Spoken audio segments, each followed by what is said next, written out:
ಜಿ5 ಇರುವಾಗ ನೀವು ನಿಮ್ಮ ನೆಚ್ಚಿನ ಶೋಗಳನ್ನ ಎಂದಿಗೂ ಮಿಸ್ ಮಾಡಿಕೊಳ್ಳುವುದಿಲ್ಲ. ಅದು ಸಂಪೂರ್ಣ ಉಚಿತವಾಗಿ.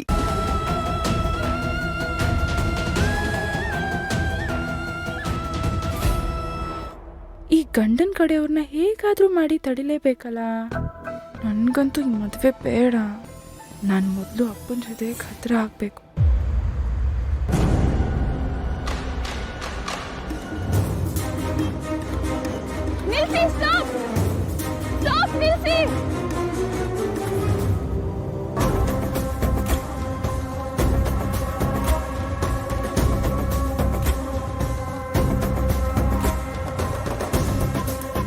ಯಾಕಮ್ಮ, ಏನಾಯ್ತು? ಯಾಕೆ ನಮ್ಮ ಕಾರಿಗೆ ಅಡ್ಡ ಬಂದೆ? ಆ ಮಿನಿಸ್ಟರ್ ಮನೆ ಹುಡುಗಿ ನೋಡಕ್ ಬಂದಿರೋರು ನೀವೇ ತಾನೆ?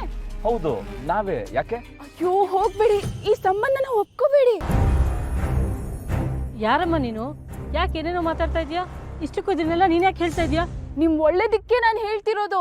ಯಾವ್ದೇ ಕಾರಣಕ್ಕೂ ಈ ಮದ್ವೆಗ್ ಮಾತ್ರ ಒಪ್ಕೋಬೇಡಿ.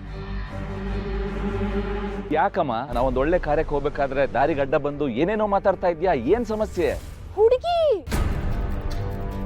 ಹುಡುಗಿನ ದೊಡ್ಡ ಸಮಸ್ಯೆ.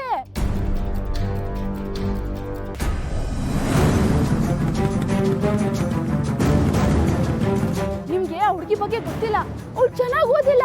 ಅವಳ ಬುದ್ಧಿಗೆ ವಿದ್ಯೆನೇ ಅಂಟಲ್ಲ. ಮಹಾದಡ್ಡಿ ಪೆದ್ದಿ. ಅಷ್ಟೇ ಅಲ್ಲ, ದೊಡ್ಡವ್ರಿಗೆ ಮರ್ಯಾದೆನೇ ಕೊಡಲ್ಲ. ಇನ್ನು ಬೆಳಗ್ಗೆ ಬೇಗನೆ ಎದ್ದೊಳಲ್ಲ. ಇನ್ನು ಎಳೆ ಮಕ್ಕಳ ಜೊತೆ ಆಟ ಆಡ್ಕೊಂಡು ಇರ್ತಾಳೆ. ಇಂಥ ಹುಡುಗಿನೇನಾದ್ರೂ ನಿಮ್ ಮಗ ಮದ್ವೆ ಮಾಡ್ಕೊಂಡ್ರೆ ಇವ್ರ ಲೈಫ್ ಫೇಲ್ ಆಗ್ಬಿಡುತ್ತೆ. ಇನ್ನು ನಿಮ್ ಸೊಸೆ ಆಗಿ ಬಂದ್ಬಿಟ್ರಂತೂ ಮನೆನೇ ಮುಳುಗೋಗುತ್ತೆ. ಯೋಚನೆ ಮಾಡಿ, ಮುದ್ದಾಗಿ ಮಗನ್ನ ಬೆಳೆಸಿದ್ರ 15 ಸಲ ಕುಕ್ಕಿ ಕುಕ್ಕಿ ತಿನ್ಬಿಡ್ತಾಳೆ ಅಷ್ಟೇ. ಬೇಡ, ಹೊಟ್ಟೋಗಿ ನೀವು. ನೀನ್ಯಾಕು ಬಂದೆ ಇಲ್ಲಿಗೆ? ನಿಮ್ ಮದ್ವೆ ಹಾಳು ಮಾಡ್ಬೇಕು ಅಂತ ನಾನ್ ಅನ್ಕೊಂಡಿದ್ದೆ. ನನ್ ಪ್ಲಾನ್ ಹಾಳು ಮಾಡಕ್ ಬಂದಿದ್ಯಾ ನೀನು? ಅಯ್ಯೋ, ಅವ್ರು ಬರ್ತಿರೋದು ನಿಮ್ಮನ್ನ ನೋಡಕ್ಕಲ್ಲ ಮೇಡಮ್, ಮೋಕ್ಷ ಅವ್ರನ್ನ.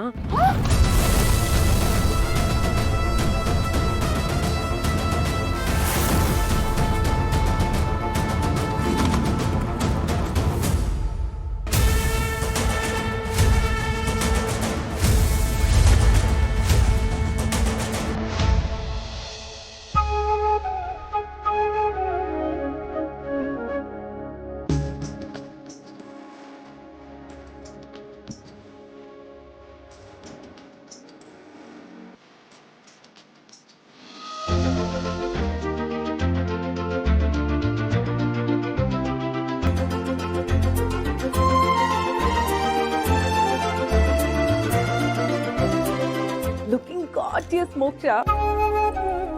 ಹೌದು, ಅಪ್ಸರೆಯಾಗಿ ಕಾಣ್ತಿದ್ದಾಳೆ. ನನ್ನ ಮಗಳಲ್ವಾ, ಅದಕ್ಕೆ ಈ ಮನೇಲಿರೋ ಒಂದಷ್ಟು ದುರಾದೃಷ್ಟ ದೂರ ಆಗ್ತಿದೆ ಅಂದ್ರೆ ಅದು ನನ್ನ ಮಗಳ ಅದೃಷ್ಟದಿಂದ. ಅದಕ್ಕೆ ಇವಳಿಗಿಷ್ಟು ಒಳ್ಳೆ ಸಂಬಂಧ ಸಿಗ್ತಿರೋದು. ಥ್ಯಾಂಕ್ಸ್ ಮಾ, ನಾನು ರೆಡಿ.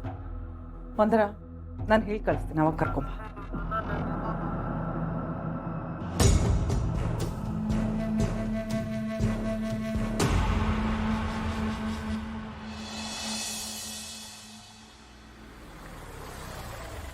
ಅಕ್ಕ ನೋಡಿದ್ರೆ ಹುಡುಗನ ಕಡೆಯವ್ರನ್ನ ನಿಲ್ಲಿಸ್ತೀನಿ ಅಂತ ಹೋದ್ರು.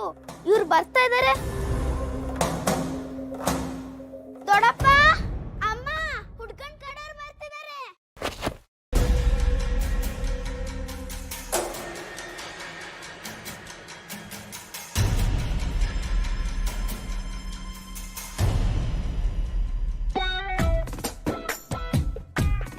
ಮೇಡಮ್ ಮೇಡಮ್, ನೀವು ಒಳಗಡೆ ಹೋಗ್ದಿರೋದೇ ಒಳ್ಳೇದು. ಯಾಕೆ? ಅವ್ರೇನಾದ್ರೂ ನಿಮ್ಮನ್ನ ನೋಡಿ ನೀವೇ ಅವ್ರು ಅಂತ ಗೊತ್ತಾಗ್ಬಿಟ್ರೆ? ಈ ದುಪ್ಪಟ್ಟ ಮುಖ ಕಟ್ಕೊಂಡಿದ್ದೆ ತಾನೆ, ಅಂದ್ಮೇಲೆ ಹೆಂಗ್ ಗೊತ್ತಾಗುತ್ತೆ? ಎಂತ ದಡ್ಡ ಕಣೋ ನೀನು. ಹೋಗ್ಲಿ, ಒಳಗೆ ಹೋಗಿ ಡ್ರೆಸ್ ಆದ್ರೂ ಚೇಂಜ್ ಮಾಡ್ಕೊಳ್ಳಿ ಮೇಡಮ್. ನೀನ್ ದಡ್ಡ ಮಾತ್ರ ಅಲ್ಲ, ಹೆದರ್ ಪುಕ್ಲ. ನಿನಗ್ ಒಳಗ್ ಹೋಗಕ್ ಭಯ ಆಗ್ತಿದ್ರೆ ಹೇಳು, ನೀನ್ ಇಲ್ಲೇ ನಿಂತ್ಕೊ, ನಾನು ಒಳಗ್ ಹೋಗ್ತೀನಿ. ಅಲ್ವೋ, ಈ ತರ ಡ್ರೆಸ್ಸು ಈ ಊರಲ್ಲಿ 1000 ಹುಡುಗಿರ ಹತ್ರ ಇರುತ್ತೆ. ಅವ್ರು ಕನ್ಫ್ಯೂಸ್ ಆಗಲ್ವಾ? ಶತ ದಡ್ಡ. ಮೇಡಮ್, ಏನು ಫ್ರಂಟ್ ಊರಿಂದ ಹೋಗ್ತೀರಾ? ಈ ದಡ್ಡನ್ ಜೊತೆ ಇದ್ದು ನಾನು ದಡ್ಡಿ ಆಗ್ತಿದ್ದೀನಿ.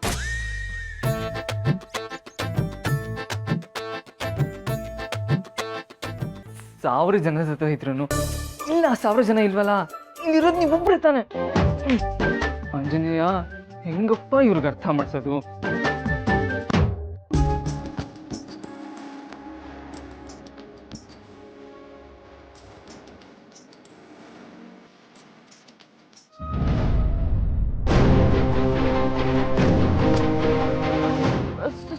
ಸಾರಿ ಸಾರಿ. ಏಯ್, ಯಾಕೆ ಹೀಗೆ ಬರ್ತಿದ್ಯಾ? ಕಾಣಲ್ವಾ?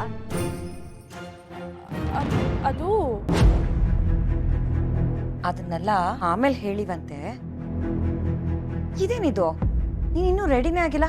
ಹೋಗು, ಮೊದಲು ರೆಡಿ ಆಗ್ಬಿಡ್ಬಾ, ಹೋಗು. ಹಾ ನಾನು ರೆಡಿ ಆಗಿ ಬರ್ತೀನಿ, ನೀವು ಹೊರಡಿ ಹೊರಡಿ.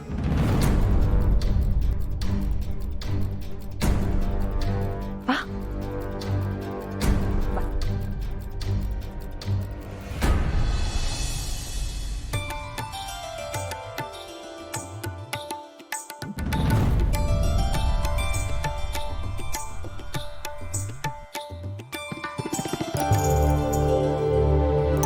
ನಿಮ್ಮ ಮನೆ ಸಂಬಂಧ ಬೆಳೆಸ್ತಾ ಇರೋದು ನಮ್ಮೆಲ್ರಿಗೂ ತುಂಬ ಖುಷಿಯಾಗಿದೆ. ಎಂಥ ದೊಡ್ಡ ಮನೆತನ ಆದರೂ ಎಷ್ಟು ಒಳ್ಳೆ ಸಂಸ್ಕಾರ. ಎಲ್ಲ ನಮ್ಮ ಹಿರಿಯರಿಂದ ಬಂದಿದ್ದು. ಅಬ್ಬ, ಎಲ್ಲರೂ ನಗ್ನಗ್ತಾ ಮಾತಾಡ್ತಿದ್ದಾರೆ. ಅಂದರೆ ಏನೂ ತೊಂದರೆ ಆಗಿಲ್ಲ ಅಂತ ಆಯಿತು. ಇವಳು ಮೋಕ್ಷ, ನನ್ನ ಅಕ್ಕನ ಮಗಳು.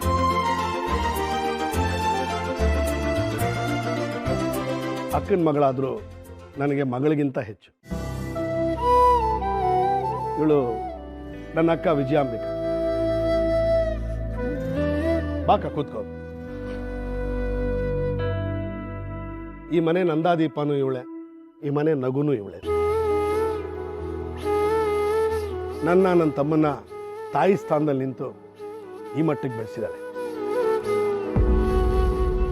ಇವನು ನನ್ನ ತಮ್ಮ ಸುರೇಂದ್ರ, ಆಕೆ ಅವನ ಹೆಂಡತಿ ವಂದನ.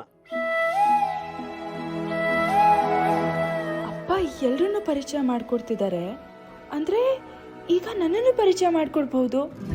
ಅಪ್ಪನ ಬಾಯಿಯಲ್ಲಿ ನನ್ನ ಹೆಸರು ಕೇಳ್ತೀನಿ ಅಂದರೆ ಇವತ್ತು ನನಗೆ ಎಂಥ ಒಳ್ಳೆ ದಿನ. ಇದು ಪಿಂಕಿ, ಅವ್ರ ಮಗಳು.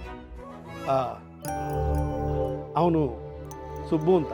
ನನ್ನ ಪಿ ಎ ಅಂತ ಹೇಳೋದಕ್ಕಿಂತ ಹೆಚ್ಚಾಗಿ ಈ ಮನೆ ಸಾರಥಿ ಅಂತಾನೆ ಹೇಳ್ಬೋದು.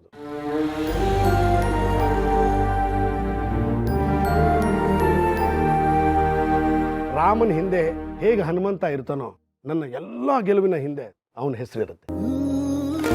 Very good. ಎಂಥ ಒಳ್ಳೆ ಫ್ಯಾಮಿಲಿ ನಿಮ್ಮದು. ಎಲ್ಲರೂ ಪರಿಚಯ ಆಗಿದ್ದು ತುಂಬ ಸಂತೋಷ ಆಯಿತು. ಇನ್ನೂ ಎಲ್ಲರೂ ಪರಿಚಯ ಪೂರ್ತಿ ಆಗಿಲ್ಲ ನಿಮಗೆ. ಇನ್ನೊಬ್ರಿದ್ದಾರೆ, ಅವ್ರನ್ನೂ ಪರಿಚಯ ಮಾಡ್ಕೊತೀನಿ.